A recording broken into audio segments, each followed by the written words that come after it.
With your first indoor track meeting getting going soon, is there a difference to competing indoors to outdoors, or is it just all the same events, just maybe in a different location? Well, some of the events are different from indoor to outdoor, but then the venue, yeah, definitely makes it different. I mean, indoor it's smaller track size, a little bit more cramped. Things are closer together. Field events and that usually, and you don't have to worry about the weather. So yeah, some big differences. Well, is your team ready to go for your opener here? I think so. Yeah, we're doing something a little different this year. We're in the past few years we've started last week with the meet over in Bemidji, but this year we kind of held off to try to actually get in a couple weeks of training before our first meet. So I think everybody's ready to go and excited to go, especially the sprinters, jumpers, and throwers that have been practicing since September and haven't gotten to do anything yet. So yeah, I think we're ready. Do you have higher expectations for your opener given you have more time to train to get ready for it? I'm sorry, say that again? Or how? Yeah, I mean, because if you have an extra week of off-season training, are the expectations for your performance in the first meet going to be higher because you should be more well-conditioned, I guess, right?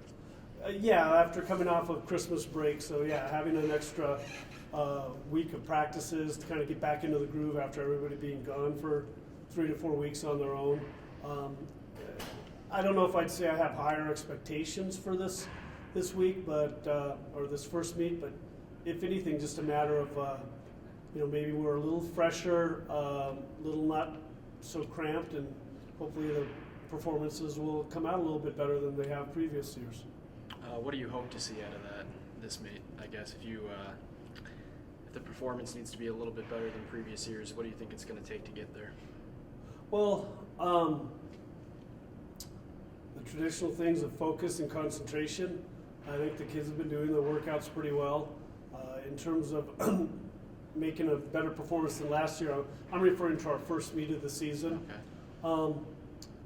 But I think everybody's ready to go. One nice thing about this weekend is it's a 300-meter track, so most of our other meets will be on 200-meter tracks.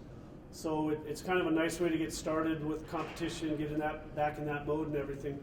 But a little bit closer to, say, an outdoor track just because of the size. So hopefully it'll work out well. It's going to be a big meet. Last year, I think there were only 7 D2 schools there. This year, I think they're expecting 15. So it's going to be a lot of high quality, a lot of good exposure, and get the kids out there and get them excited and let them know how hard they have to work. Some names on either side that you think might have some big performances for you? I think Tanner Gust in the throws, Jake Hatfield in the weight throw also, Daniel Daffenrud and Chikosi Adekua in the sprints. I think Joel Cartwright will do well opening up with distance. Women's side, Jana Jones, Emily Westlake on the distance size.